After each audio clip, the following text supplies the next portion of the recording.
இன்றைக்கி மார்னிங் சீக்கிரமாக எழுந்திரிச்சிட்டு எல்லா வேலையுமே ஃபினிஷ் பண்ணி வச்சுட்டு பிரேக்ஃபாஸ்ட் ரொம்ப சிம்பிளாகவே முடிச்சாச்சு. கேரட் உப்புமா செஞ்சு சாப்பிட்டோம் எல்லாருமே. பாப்பா தம்பிக்கு எந்த அளவுக்கு கேரட் உப்புமா பிடிக்காது, பட் எனக்கும் என் ஹஸ்பண்டுக்கும் ரொம்ப பிடிக்கும். உப்புமா அண்ட் காஃபியோட காம்பினேஷன் ரொம்ப பெஸ்ட்டாக இருக்கும். பாப்பா ஸ்கூலில் சயின்ஸ் எக்ஸிபிஷன் அரேஞ்ச் பண்ணியிருந்தாங்க, அதுக்காக தான் கூப்பிட்டுருந்தாங்க. பாப்பாவுமே ஒரு ப்ராஜெக்ட் செஞ்சு எடுத்துகிட்டு போயிருக்கா, அங்கே தான் போகுது கிளம்பிட்டுருக்கோம். இதான் பாப்பாவோட ப்ராஜெக்ட்டு. ஸ்கூல் வேலையை முடிச்சுட்டு நாங்கள் ஹோட்டலுக்கு வந்துட்டோம். ஹோட்டல் வந்து ரொம்ப நாள் ஆச்சு.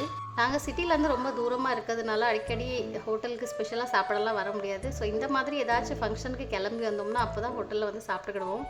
எதுவும் ஷாப்பிங் பண்ணனாலும் அன்றைக்கி பண்ணிக்கிடுவோம். சாப்பாடு ரொம்ப டேஸ்டியாக இருந்துச்சு. சாப்பாடை முடிச்சுட்டு பிளான்ட்ஸ் வாங்க போனேன். எனக்கு ரோசஸ் ரொம்ப பிடிக்கும். வீட்டில் ஒரு மினி ரோஸ் கார்டன் பண்ணணுன்ட்டு ரொம்ப நாளாக ஆசைப்பட்டுட்டே இருக்கேன். என்றைக்கு பண்ண போகிறேன்னு தெரியல. 4 ரோஸ் பிளான்ட்ஸ் வாங்கியிருந்தேன். Red, orange, white and yellow. ஓரளவுக்கு எல்லா வேலையுமே முடிச்சுட்டு வீட்டுக்கு கிளம்பிட்டோம். என் வீடியோ உங்களுக்கு பிடிச்சிருச்சுன்னா லைக் அண்ட் சப்ஸ்கிரைப் பண்ணுங்கள். பாய்.